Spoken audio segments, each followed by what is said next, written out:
The phone rang, and the caller on the other end asked, "Would you please just hold her until she dies?" That was the call. 2 months old, 4 pounds. We named her Jayden. She arrived swaddled in hospital linens, tethered to tubes and monitors, blind, deaf, insulin dependent, hands and feet raw since birth, 27 diagnoses, no plan. They didn't ask us to save her. They asked us to stay. What followed wasn't heroic. It was relentless. Alarms in the dark, a thin gauge lancet, a cooler on the porch, a spiral notebook filling with numbers, and one question I kept asking again and again. What about breast milk? Just Hold Her is the true story of a foster mother's night watch, a literary memoir where medicine, bureaucracy, and human attachment collide, and where faith arrives less as certainty than as presence. The story stays with Judy from that first call into the long months that followed, bearing witness to the quiet, aching grace at the edge of life, where protocol ends and staying asks for everything you have. Today's guest is author Judy Wright. Judy Wright is a foster mother, caregiver, and advocate whose life has been shaped by the demanding ordinary work of staying. Alongside her late husband, John, she fostered 55 children over 12 years, many medically fragile. In 2012, Judy and John were recognized as Oakland County Foster Parents of the Year by the Oakland County Board of Commissioners and named Michigan's Foster Parents of the Year by the Michigan Supreme Court. Their years of hard work and dedication helped inspire the John and Judy Wright Scholarship for Foster Children in collaboration with the Innis Center for Children. Just Hold Her is Judy's debut memoir, drawn from the spiral notebooks she kept during a 2-year night watch that began with a single call to just hold a dying baby and became a sustained act of care, witness, and love without guarantees. Judy writes for foster, medical, and faith-aware communities about presence, caregiving, and the courage required to remain available when certainty is gone. Today's guest joining me is Judy Wright. Let's get into our episode. You know, you can come back here when you're not talking or whatever, but you're going to be talking more than me. That's the goal. The goal is that you are talking more than me. And I love how you're laughing already because you know that I can talk. When we first met at Vintage, I was talking for probably 10, 15 minutes. And then I said, now you talk.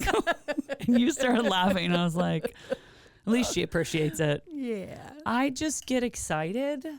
Absolutely. About. You're very passionate. You're very passionate. Thank you for that. Yes. We're going to use passionate. Okay. Passionate is the word that we're using. I appreciate you saying that. Well, when we were first sitting here, you pointed at this photo of me, Laura. Yeah, that's me. I'm right there. Right there. I'm Third right there. from the left. Third from the left. I was a sequinette, but you pointed at it. What did you say? I said, I can't believe you have that picture because I was a trombone player in the Butler High School Golden Tornado Marching Band. And so was I. Woo-hoo! And you're like, what? And then we high-fived. Yes. That's so funny. It's rare, too, to meet. There are female trombone players. There are. Mm-hmm. But rare to even, we both went to Butler.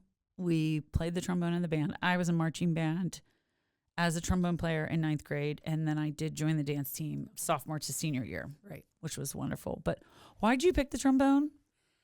Because I could meet boys. You did not just say that. Oh, yes, I did. That's exactly why I picked it. Yes, I was surrounded by the most wonderful.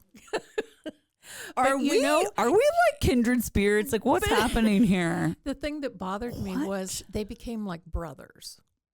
You know? Yes, exactly. They came like you hear about their breakup with their girlfriends, and you're like, oh, I'm so sorry. Yeah, like Tim, who sat right next to me, broke up with his girlfriend, and he had tickets to a concert. He said, do you want to go? And I said, yes. So walking in from the parking lot to the Butler High School gymnasium, he tried to hold my hand, and we both just cracked up.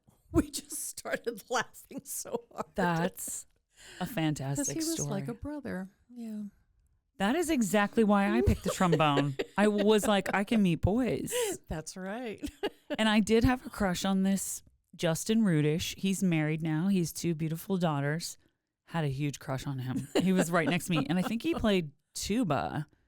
So I always wanted to be like third chair. Like I wanted to be right Like next to further the first. right. I wanted to be farther right. I'm like, oh, I don't need to be I don't first need chair. first chair. I That's don't need right. but then I did get to first chair. And you realize when you're playing in a concert, this was at the junior high school, downtown junior high school, people. We're talking, Yeah. we went to this school here, and on half Fridays, we'd walk to the hot dog shop and have hot dogs. Cool. And And there was a bakery right there, too. yes. That had excellent donuts for breakfast. Yes, they did. Yes. So there was a lot of opportunities Yes. back in the day. And I loved I loved that school.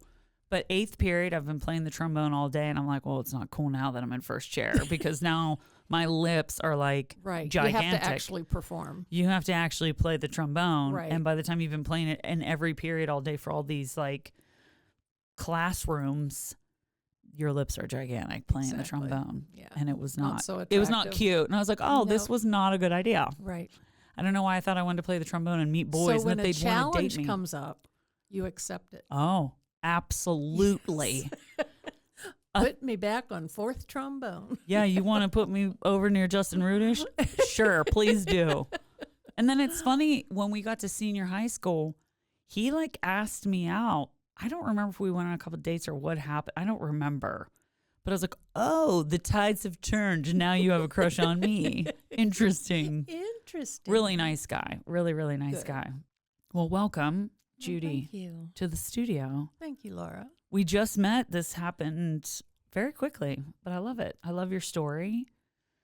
When we met, you said something really powerful. You said that being one person for a child speaks volumes. So I don't know, talk about that. It is amazing what one person can do for a child. One person.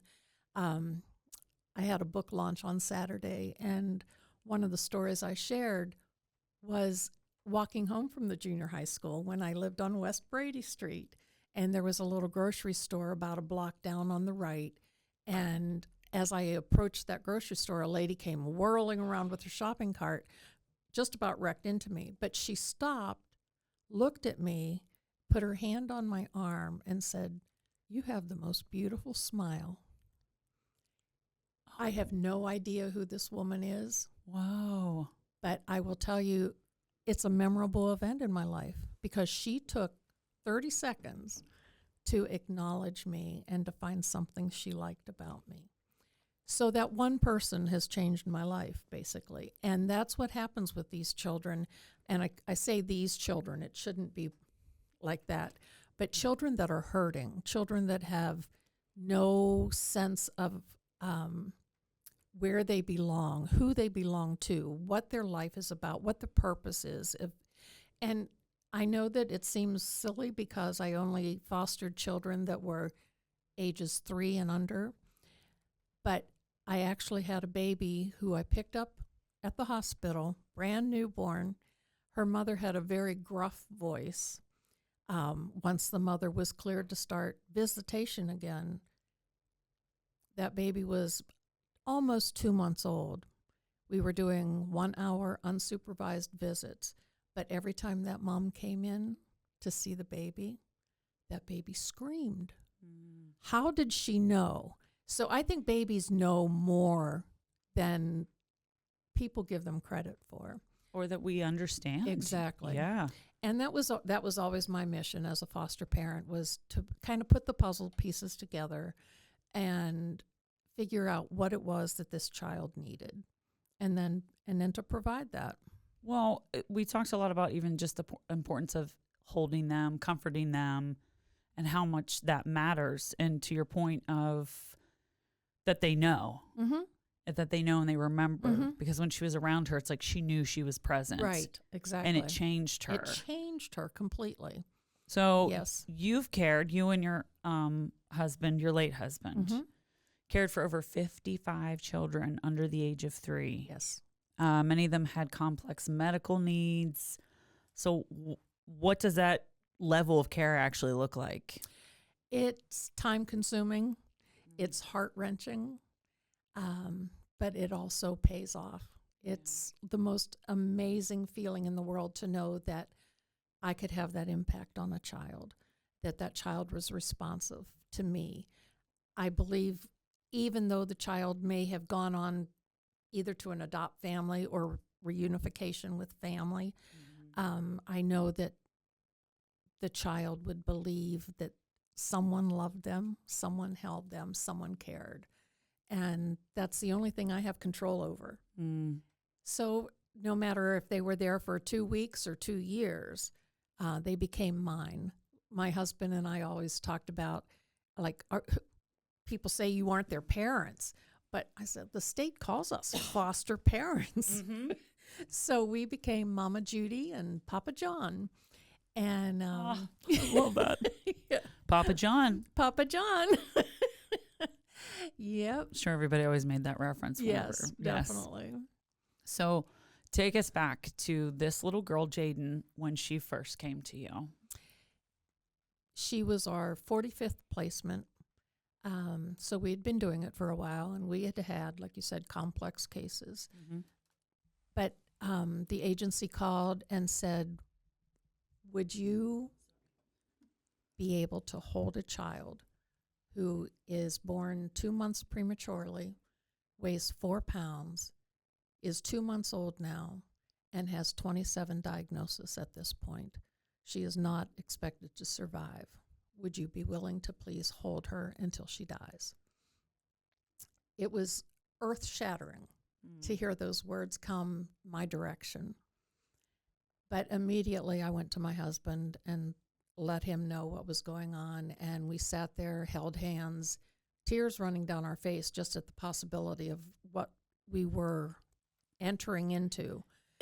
And he said, call back. This is our job. This is what we do. So I called back. We were then invited to the hospital, to the NICU, did our scrubbing in, did everything we knew we had to do. Stood with the nurse for over an hour learning about her case. She had been born blind, deaf. She was born with no skin on her hands or feet. Oh, my goodness. Yes. She was insulin dependent. She had had sepsis, brain bleeds, and that's just a few of what was going on with her. She also had been born with congenital syphilis. That diagnosis in itself created kind of a turmoil, I believe, with the NICU doctors, because most babies don't survive that. They did go ahead and treat her for that, and every day this little baby in her little incubator was wheeled for blood labs, blood draws, MRIs, CT scans, every single day. And so we heard all of this information, and it kind of was a little overwhelming. I imagine so. Yeah. It was definitely overwhelming, and my brain kept saying, if we're supposed to hold her until she dies, like, why are we doing the insulin? And, is there an expectation that she would survive? But according to all of the doctors and the NICU nurses who came to us, they explained how she struggled for her first breath. She had been struggling ever since, trying to survive. So anyway, after this initial introduction, then Nurse Carolyn took us back to the way back corner of the NICU, dark corner, opened the incubator, and there was this 4-pound, 2-month-old baby girl, adorable ebony skin, little hands tucked under her chin, just absolutely gorgeous. And I knew once I held her, I would know if it was something that I could do. And of course, You had to. I had to. She was definitely worth holding and loving and giving her everything that I could for whatever time she had here on earth. So after that, I had to learn her care. I went back to the hospital every day for 2 weeks, sitting in a rocking chair with her for 5, 6, 7 hours just to learn her care. Her glucometer readings Her foot was about the size of my thumb. Huh? What? Yes, it was so tiny. Wow. And I learned that you can't actually test for blood in the center of her heel because that's where the sciatic nerve goes. So I was allowed to only go around the edges of her heel. And the problem with that was, first of all, she was born with no skin on her feet. So they had been bandaged and, with all the treatment that they could to help the skin grow back. But the NICU only had an adult-size lancet. Oh, no. They did not have anything smaller. So every 2 to 3 hours, we had to use this adult-sized lancet on the side of her heel to draw blood for the glucometer meter. So that was challenging.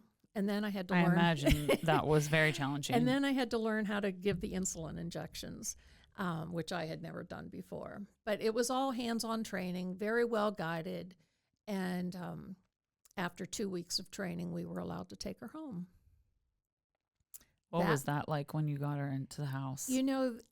They had just started her on high-calorie formula to try to get her to gain weight. She had gone down to 2.5 pounds.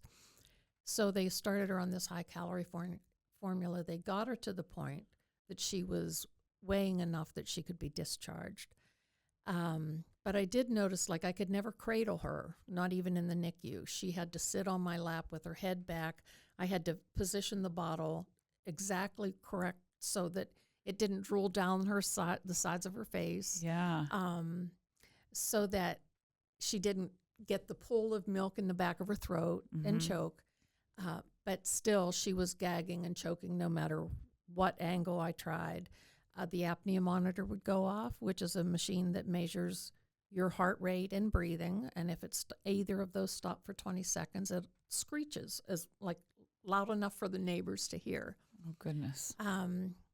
So that was happening, but it all seemed to be relatively normal for this case in the NICU. Nobody thought anything of it.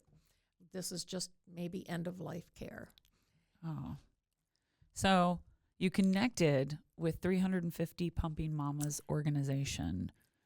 Talk about how that came into your life, because you were the catalyst for this whole first. Well, sitting in the NICU and watching other parents being educated about the importance of breast milk, it was mind-boggling that so much attention went to these other babies in the NICU when this little baby just lay there without that opportunity. I had just attended a doula training, which had motivated me in the breastfeeding support and helping moms be mom. Mm-hmm. And so it had all been like a refresher course for me of the importance of breast milk. So I did ask one of the dietitians at the NICU, is there any way we can get her on donated breast milk? Yeah. There's a formula that's made from breast milk that's available only to NICUs. Can we do that? And she just looked at me and said, yeah, I've heard about that, but it's just not cost effective. So I decided, after talking with my husband, that this wasn't something I was going to push for while we were in the NICU. I was going to get this baby home, actually observe what was going on with her, and then decide later if this was something I wanted to pursue. So during my doula training, I had attended some La Leche League meetings just so that I would know how to help other moms find direction and support. And I connected with some La Leche League leaders, had them into my home, asked them, is there any way we can do this? Yeah. The breast milk bank cost $4.15 per ounce for donated breast milk. I'm not the mother of this child. This was not my decision. I had to have everything approved by the state. Yeah, we talked about that a little bit, and I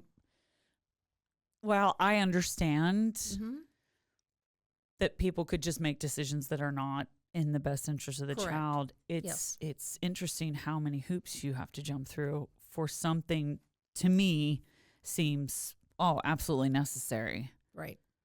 But And this was beneficial. Exactly, but we're talking 2009. Things have really progressed since then. Yeah. But in 2009, milk sharing was not what it is today.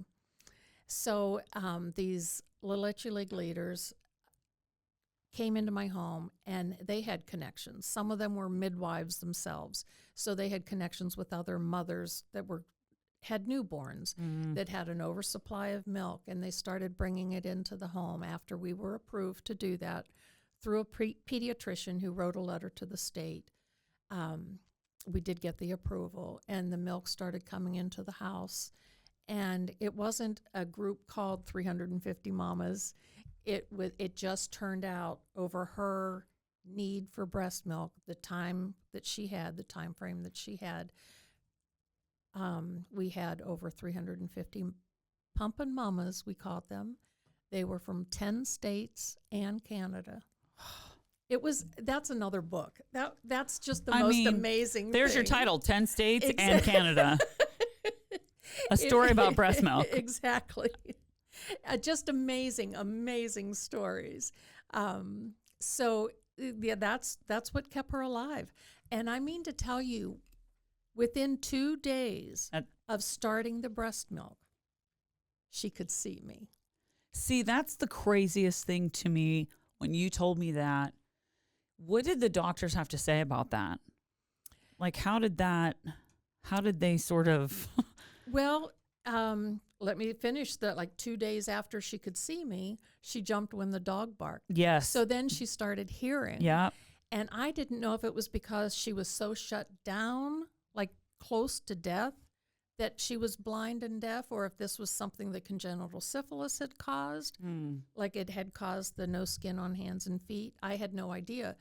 But finding a pediatrician to write the letter and support me meant that we could continue on that venues or that lane. So we did. And fortunately, we had chosen to go with a different pediatrician than what had been treating her in the NICU. And she was just in awe. Like, she couldn't believe it. And there is actually a quote in the back of my book from this doctor saying that she was just amazed at every visit at the progress this child made. And she said it took a lot of people to keep this baby alive, but this baby today is alive because of the Wrights and because of their love for her and, the guidance that we did with the breast milk and the skin-to-skin care. This baby had not been nurtured at all. She laid in an incubator for 2 months, not to mention what had been done to her during the pregnancy. While she was in the womb. Right. So I slept with her on my chest for 6 months. I never went to bed. Part of that was because of having to do the glucometer readings every 2 hours and needing to measure the insulin, all of that. Like, I didn't trust myself to do that if I was sleeping in bed.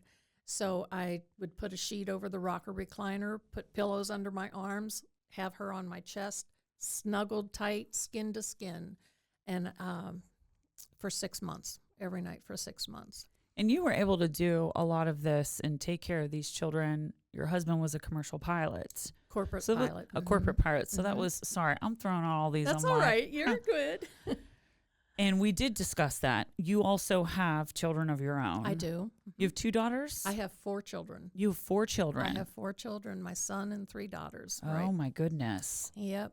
In fact, it's my son who got a publishing company and is publishing my book. Okay, so he's the one that I got the email from. Exactly. Because I was like, this name's the same. Exactly, that's right. Wait a second, this is someone in the family. He has been working That's diligently for fantastic. the last year, editing and hiring editors. Is he here? Where is he? He's in Portland, Oregon. He's in Portland, Oregon. That's fantastic. Very supportive kids, very supportive. How old were any of them still in the home when you and your husband started fostering children? Yes, Or, my 2 youngest were in high school. Okay. Yeah, That's cool that they were there to experience some of that. I think it is. Yeah, It's such a selfless thing that you do. Think about it. Have you ever thought about that? I don't usually think about You myself. raised 4 children. Yes. And then you and your husband have gone on to help raise at the beginning of their lives and nurture 55 children. Right. I mean, come on. It's just been our mission. I mean, to us, children are everything, and they are so overlooked. And so many times children are tolerated as opposed to being nurtured and appreciated. And it was always our mission to make sure that their birth parents or their adopt family would be in tune with what this child needs. You can't parent a child that has been through what they have gone through the same way you do a birth child. They've been hurt. They've been abandoned. They've been abused and neglected. And so you have to start from scratch. I mean, if you have a 5-year-old that comes into your home, you need to carry that child and nurture that child as if it was a newborn. So it's just been an educational thing for us, and we've been trying to get that word out to help other parents in pursuing a successful relationship with their children. Well, and what I really love about Jayden's story in particular is you had her, was it 2 years? We had her for 18 months. 18 months, okay. And a family that you knew ended up adopting her. It was our minister and his wife who had been praying diligently for her to have an adopt family that would appreciate her and care for her. They were approved, of course, as an adopt family for Jayden. And a week later, Jayden had a baby brother. And then they had a baby brother. That's right. She calls him the bonus baby. The bonus baby. The bonus baby. Well, it is important to keep children together in these situations. And I know it can often be hard with the foster. I know in every state it's different. We did discuss this a little bit. So this was in Michigan. You were living in Michigan at the time. And you're from Butler, and you have family here. Do you have family here still? I do. My sister still lives here. Yes, you have family still in Butler, and went to Butler High School, was in the marching band. Actually grew up in Fenelton, if you want to know. Well, I didn't grow up in Fenelton, because if you had said Mount Chestnut, I'd have been like, get out of here. My What's sister happening? lives in Mount Chestnut. Okay. I love Mount Chestnut. Yeah. I grew up on Eagle Mill, and there was a corner store. There's a Get-Go there now. And every time I see it, I'm like, Get-Go. You took my corner store from me. Anyways, I used to ride my bike there a lot and pick stuff up. And yeah. Those are great memories, aren't they? They are. I think about that now, and I hope that kids are, obviously it's a different time that we live in, and sure, too many people are on their phones when they're driving. Right. They're not paying attention. They're distracted. Kids are riding their bikes. Like, you're driving through our neighborhood. Even when people drive past my house, when you get to a certain age, when you're yelling at people driving past, you're like, slow down. You're going too fast. There's kids around here. I'm like, who am I? Like, what is happening? I'm turning into this, like, crazy neighborhood lady that's telling people to slow down and waving my finger. And it's always just pointing at them, not, yes. But, so whenever you were there with her, going back a little bit to like the fragile moments, you talk about sleeping with her on your chest. Yes. That had to affect you personally. Oh my gosh. So like, even writing about it in the book made me exhausted, because every 2 hours, and I had to feed her within the 30-minute time frame, because her sucking itself would draw energy and use calories. So she was only allowed to suck on a bottle for 30 minutes. Within that 30 minutes, I tried to get 2 ounces down. Most of the time it was only an ounce, because of the gagging, the choking, the apnea monitor, all the drama that went with that, the trauma. And then to know that after that 30 minutes, we had a 90-minute time frame to sleep. Yeah. And then we'd start all over again. So there was very little sleep, a lot of doctor's appointments, so many doctor appointments with specialists, and her own pediatrician that wanted to weigh her every single week. And it was a lot. I'm not gonna lie. I'm not gonna make it sound like it was a peachy keen time. It was a lot, but the life of this child was at stake, and it was up to me to care for her. And I wanted to care for her. I wanted her to know how much she was loved and cared for. the most interesting part of the story was when she was 9 months old, they had to check to make sure the congenital syphilis had been eradicated. And the pediatrician, Dr. Sonia Earls, also decided to do an MRI to see the condition of her pancreas. And Dr. Earls, she was hilarious. She came into the office one day just doing this little happy dance, she called it. She said, I was driving around on Wednesday and I just thought, what if this baby doesn't have a pancreas? That would explain everything. And we all just laughed, because her brain just kept going and going all the time about this baby. So when we were doing the lumbar puncture to check for the congenital syphilis, we also did the MRI and also a hearing test. So that 2-hour procedure actually took 4.5 hours. Oh, goodness. Because they could not find a pancreas. This baby had lived 9 months without even having the diagnosis of being born without a pancreas. So were there things that were happening that they were like, oh, it makes sense now that was happening because she didn't have a pancreas?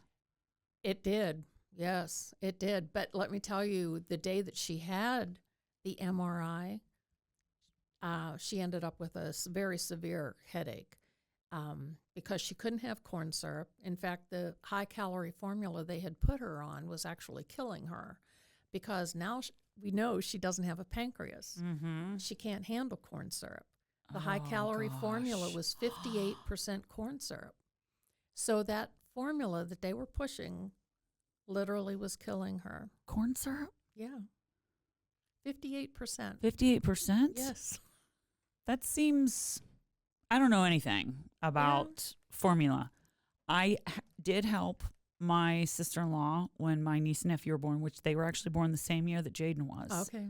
They will be 17 in July. Okay.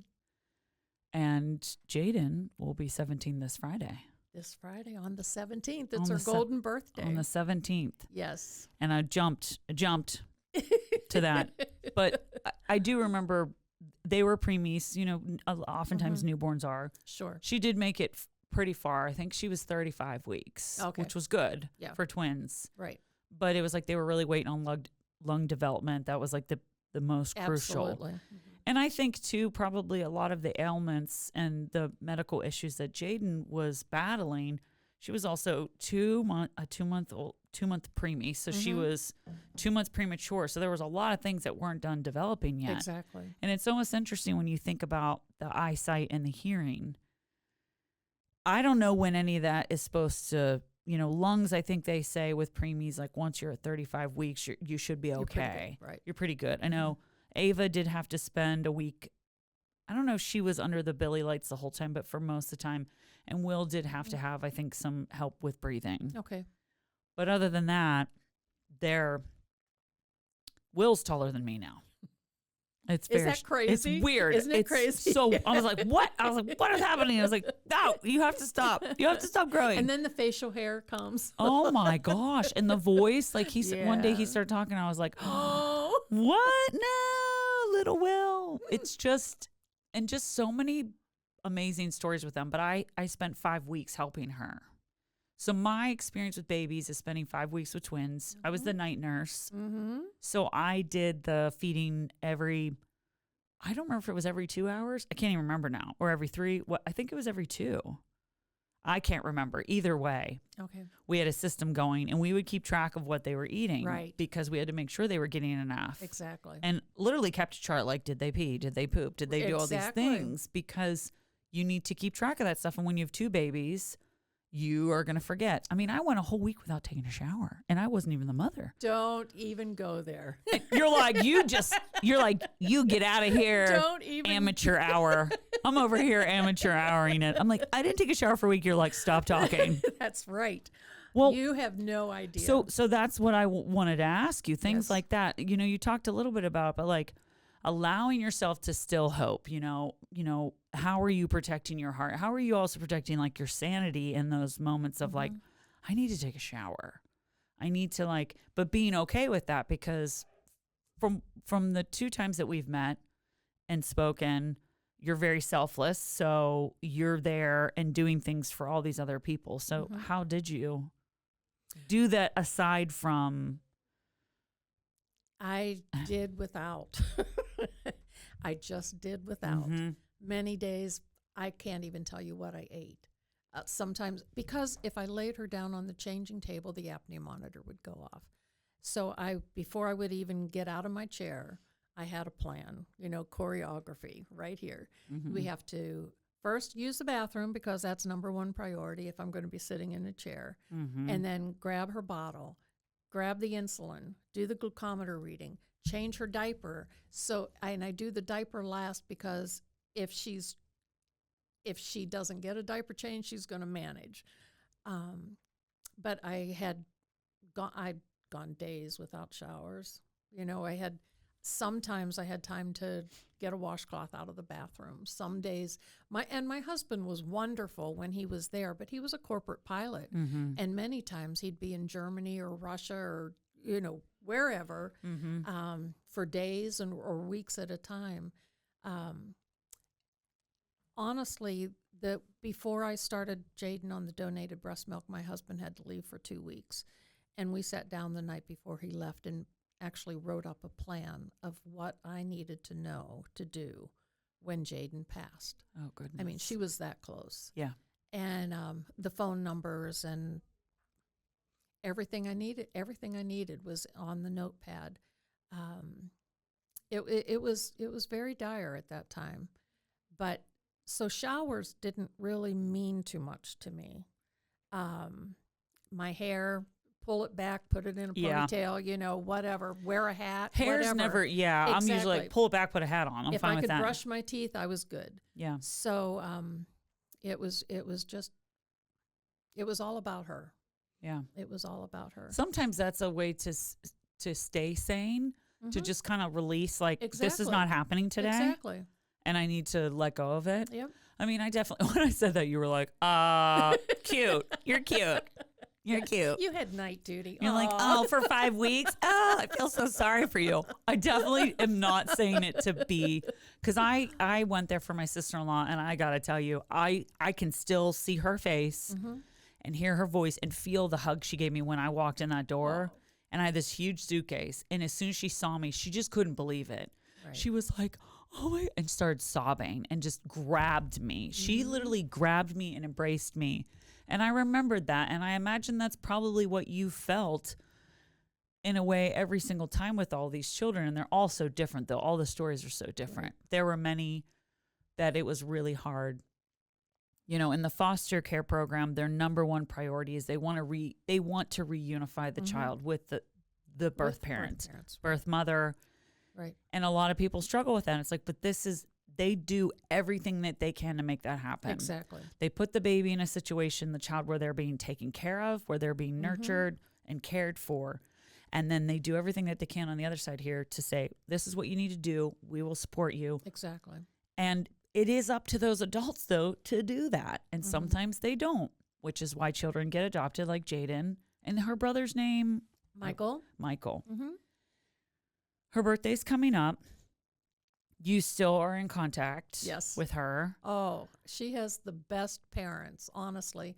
Her mom, every time she would drop Jayden off, Jayden, of course, would cry after the adoption.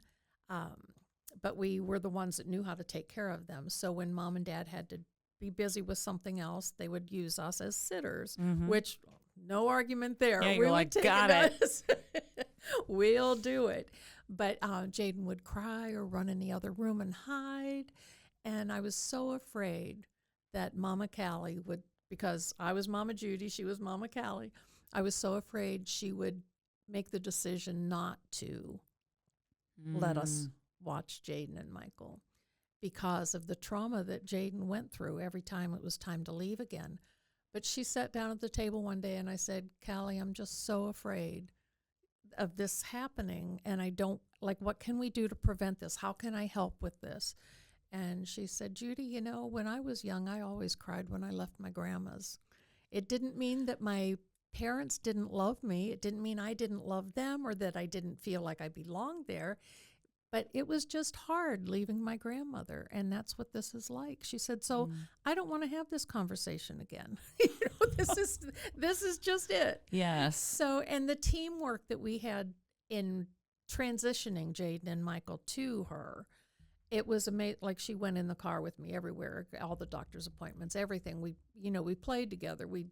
She came and spent the night. It was just, it was really wonderful. But then when Jayden was placed with her, we were told, hands off now, by the therapist and the social workers, and all, like, she's adopted. You got to give the family time to step in, and children are, what's the word? Resilient. Yes. That children are resilient. Yes. And they need to know that this is the mom and dad. After Jayden and Michael were with Callie and her husband, Mark, of course, for 3 weeks, I got a phone call saying, Judy, my little girl isn't singing anymore. Oh. And she's not smiling, and she's not laughing, and she's not playing with her toys. And I said, if it's all right with you, let me come to you. Because we had been such a team for like 6 months, basically. We had been a team. And I think Jayden saw us that way. And this has been my biggest thing, is I try to see things through the eyes of the child. What is the child thinking? Not what is best for them down the road, and, children belong with their families, blah, blah, blah. It isn't about that. It's what is this child, like, how does this child perceive what's being done to them? Yes. So I said to Callie, I said, if it's okay with you, let me come to your house and play with her toys there, sit on her floor, eat her food, give her bottle in chair where you do. And so I started doing that 3 days a week, and did that for several weeks, and then started weaning off. And, it worked. It worked. And Mark and Callie have never felt threatened by our relationship. They embrace it. And there is a lesson to be learned there. I'm sorry. There is a lesson to be learned there. Let's make it about the child and not about the state rules. And yes, the foster care system, it is so messed up, and but it's not a reason not to be a foster parent, because the child still matters. Yes. So be there, advocate for that child. The child is given a GAL, a guardian ad litem, at every court date. I can't tell you how many times we went to court without the GAL ever visiting the child, ever connecting with the child, just there to make sure that the legalities were taken care of. The foster parent shows up at court, and that speaks volumes. That means somebody that's not paid to be there is representing the child and has that child's best interest. So I think foster parents have a huge role in the development of the child.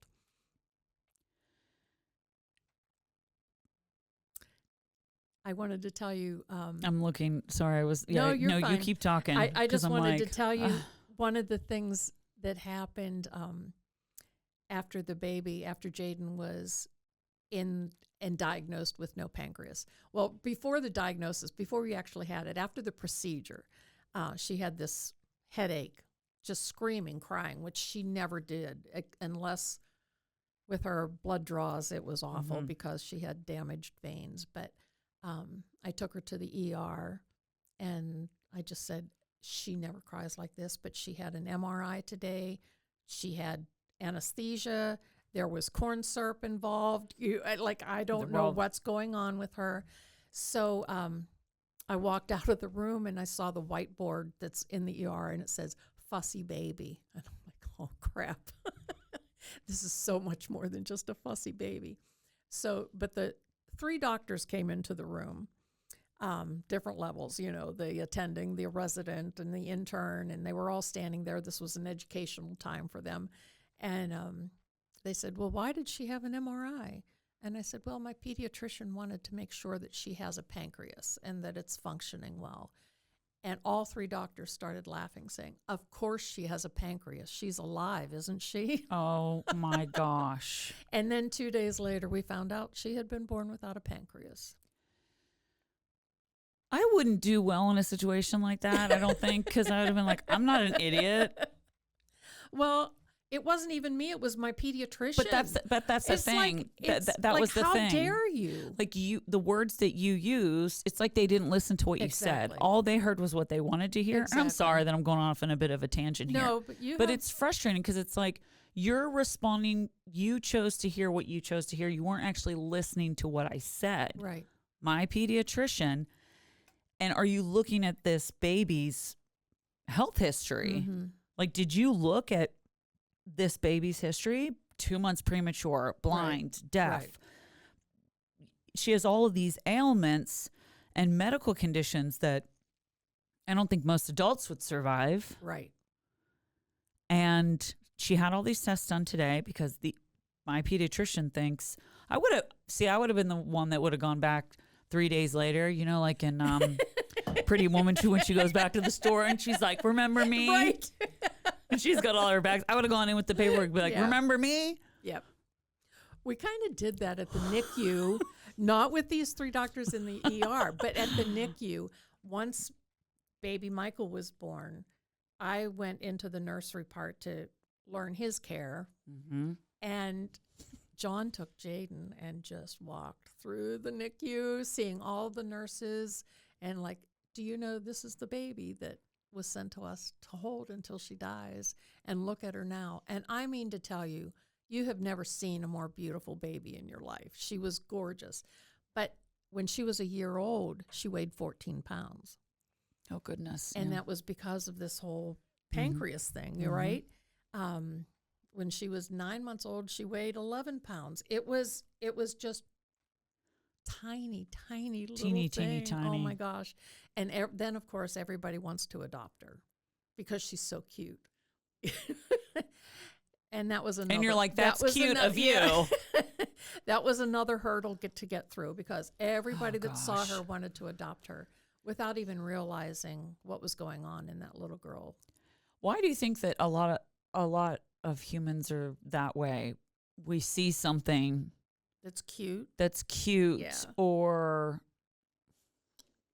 I don't even know. I think cute's really the only word you can Cute use in and, this. and tiny too. The tiny little cute things. Like you think because she's everybody- cute and tiny, it's going to be easy to take care of her. Is that what you're thinking? I'll tell you this: it is easier to take care of my 9-pound dog. I can just pick him up, right? Right.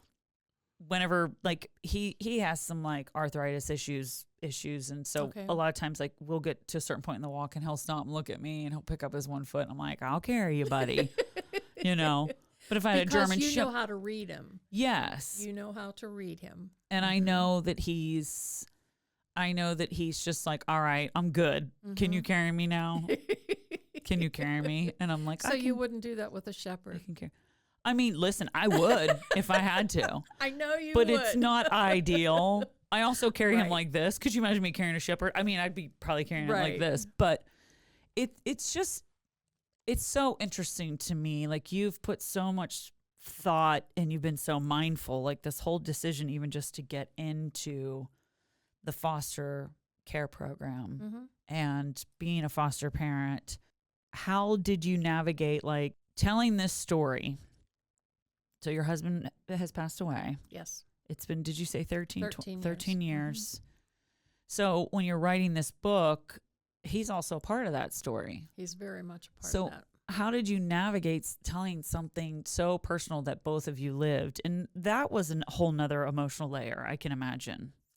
Every day waking up like it's 2009 again and expecting him to come around the corner because he was, I couldn't have done that alone. He always, the fast food. But the thing about Papa John was everywhere he went, he spoke about his kids.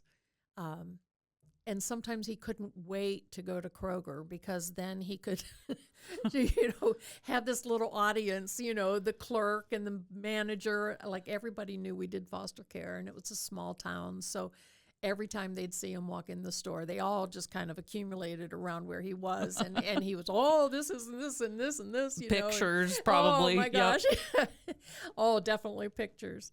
So, writing the book, which I'm positive that's why it took me so long to actually get this out, because it was very painful, not just the living through the days with Jayden again and feeling the exhaustion again, but also the fact that my husband is no longer here after he took care of me and brought me fast food and got the groceries and did the bottles and the laundry. And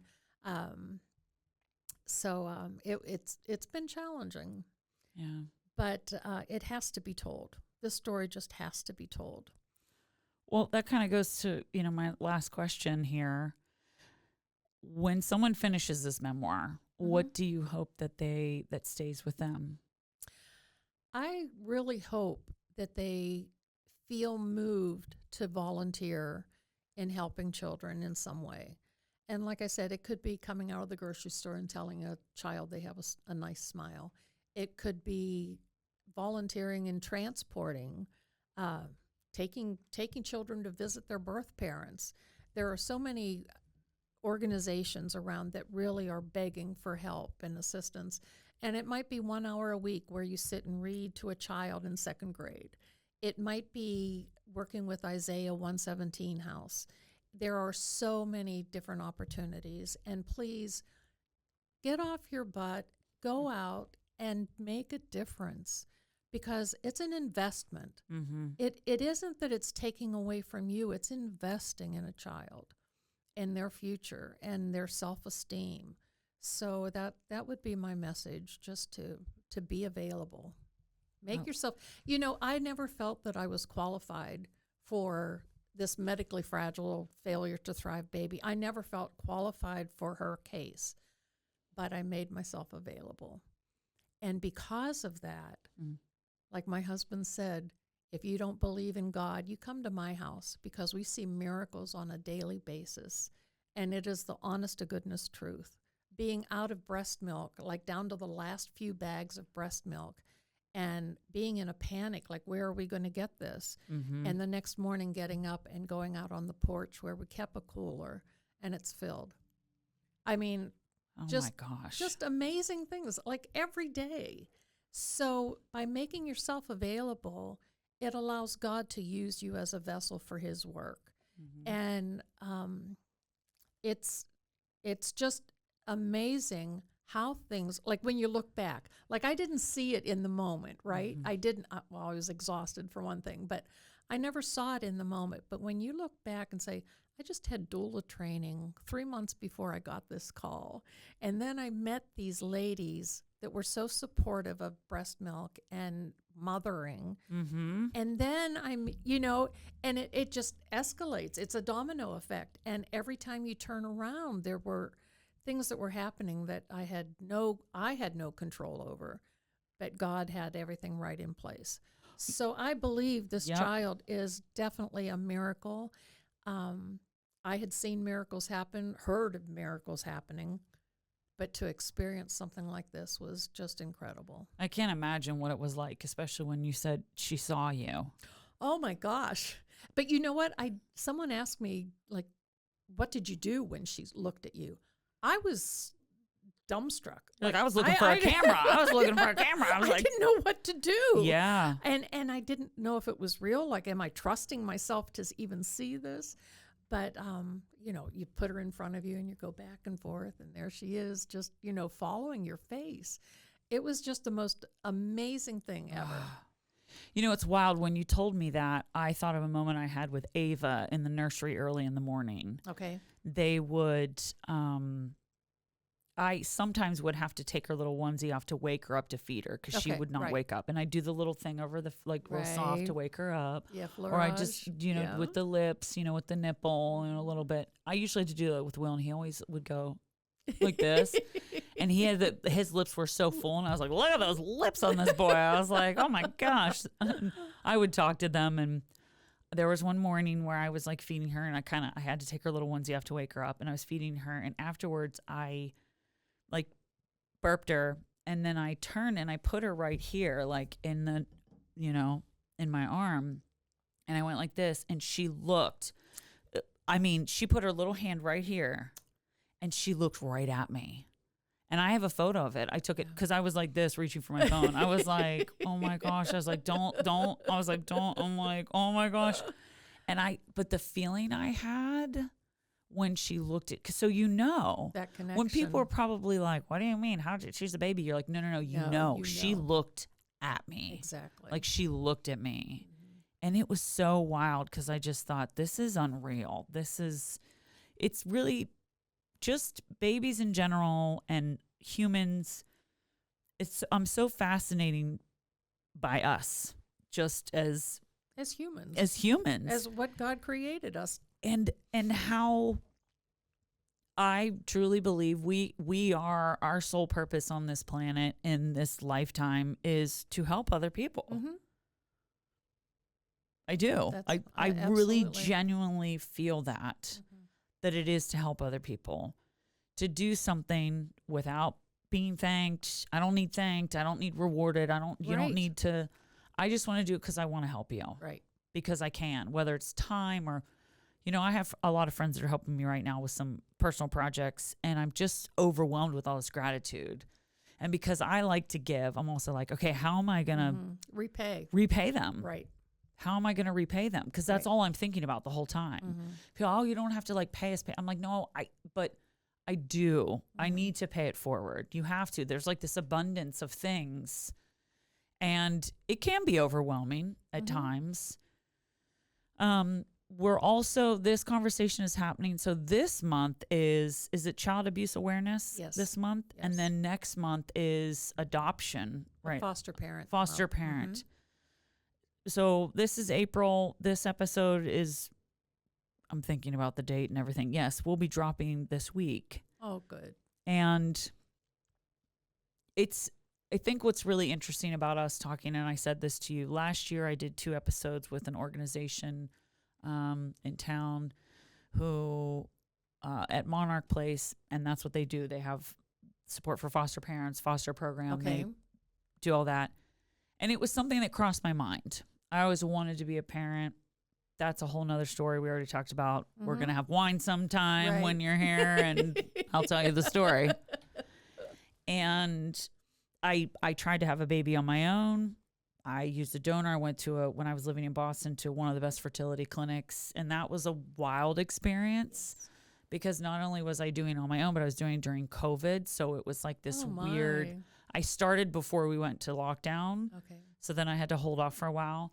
But these tests I had to have done, and I had to have a psychologist interview me and write a letter of that I knew the decision I was making, that I had the support system in place, that I had the understanding. I needed to at least try to have a biological child. Sure. And it's so interesting the amount of people who all of a sudden are just in your orbit giving you advice and giving you opinions that you didn't ask for. And I imagine you probably didn't get a lot of that because you had already raised 4 children. But were there times, and this, I'm adding another question here, where there were people that maybe were a little that you had to really sort of protect that piece, in a sense of that opinions were kind of coming at you? Well, are you sure you want to take care of a child that's that sick, that's going to die, or did that ever happen during this? I can't remember that anything like that happened. Good. We were so connected with the foster care community, and everyone has experience. So everyone all understood. Has stories, and everyone respected where we stood with our desires to help children. And mine just happened to be with children under the age of 3, and the medically fragile. Yeah. So, well, at that point, you'd raised 4 biological children, and then she was your 45th. So it's at that point, people should know, I was pretty seasoned. You know what you're doing. Exactly. Yeah. You know what you're doing. Yep. It is just interesting. I think just as humans, a lot of people are, they just automatically give advice or give opinions, and you're like, oh, cute. Especially when they have no experience behind it. Yeah. You're like, that's cute. You're cute.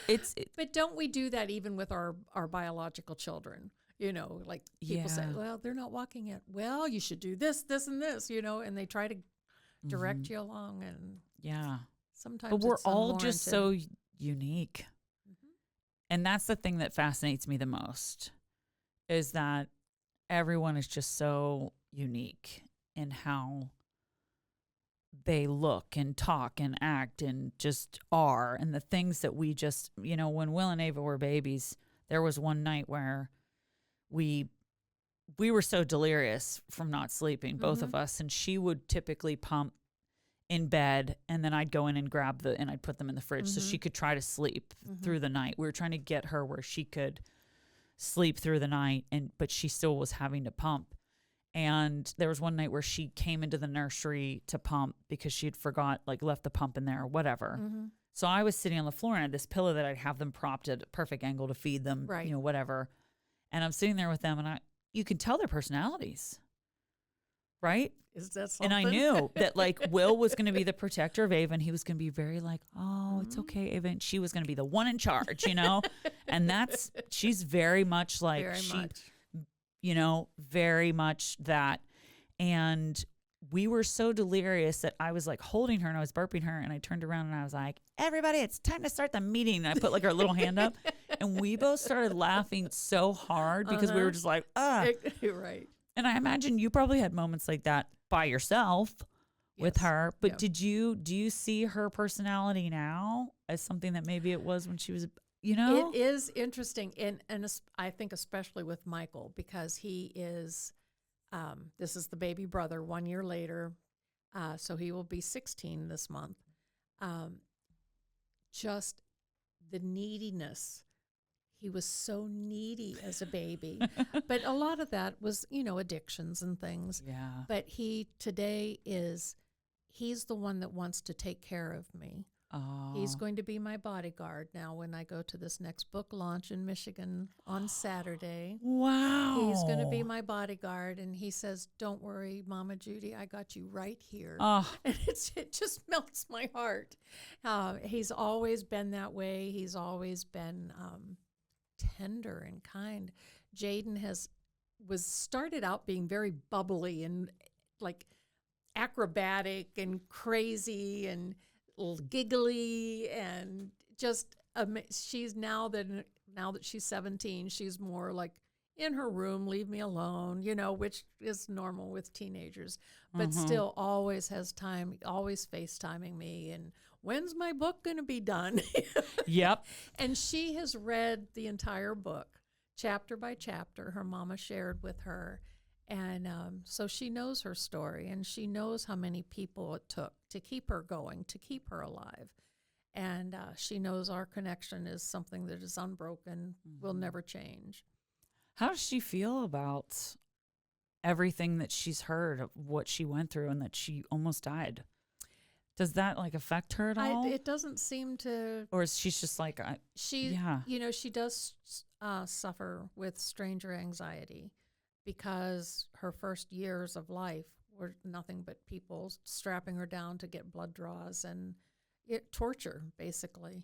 So she's a little leery of new people, but she is just a sweet, healthy, beautiful young lady. I love that. Well, is there anything else that you'd like to share? Well, when you were talking about, what do I get out of this, and, how do I feel about myself? The Michigan State Supreme Court did name us, my husband and I, as Foster Parents of the Year in 2012 because of Jayden's story and because of the work we did with other birth parents. And that meant a lot to me. But that's huge. But nothing compares to the impact that Jayden had on my life, what I learned from her. And I think that's one thing that adults really struggle with, is allowing themselves to learn from a child. They think they have to be the ones telling and doing and guiding and directing. And but when you open yourself up to a child, it's amazing to see the world through their eyes. So nothing has impacted me as much as what I got from Jayden and Michael. What I learned from watching the parents step in and learn to parent them and love them and embrace them. Those are all life lessons that'll stay with me forever. I love that. Well, thank you for sharing your story.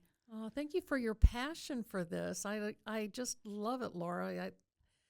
we need more people like you that'll take a story like this and turning into something that will help the community and help the individual sitting at home alone, not knowing what to do with their life. So I really appreciate you here having me. Of course. I'm glad we connected. I'm glad Andrew, Yes, my son. emailed me, and I never emailed him back. I literally called you. Yes, So you sorry, did. Andrew. By the time this drops, I'll probably have emailed him back and be like, oh, hey, By the way. already taken care of. I'm sure you know this by now. Yes. I'm one of those people that will wake up in the middle of the night and be like, oh, I didn't email that person back. And it'll be 2:00. I did that one time and literally messaged my friend. He goes, you sent me a message at like 2:30 a.m. I go, I know. I woke up and I was like, I'm going to fix it tomorrow. I'm going to do it right now. Aw. But thank you. Your ebook is out the 15th, which is Wednesday. That's day after tomorrow. When this episode drops. Yes, excellent. So the day this episode drops, the ebook will be available. And then the actual hard copy book is, did you say June? June 1st. June 1st. So that's 6 weeks. So what I'll have the link in the body of this and the YouTube video and stuff, and share it on social media for people to get the ebook and read the book. The hard copy will be available for pre-order on the 15th as well. Okay, yeah, I need a hard copy. I like to physically hold something in my hand. I can't wait for that day. I just don't want to be doing this. Yeah. Like, I don't know. I'm just not, and I don't have like a Kindle or anything like that. People are really passionate about their ways of reading these days Oh, too. Yeah. I also like the smell of a book. Yeah. I don't know. There's something about it.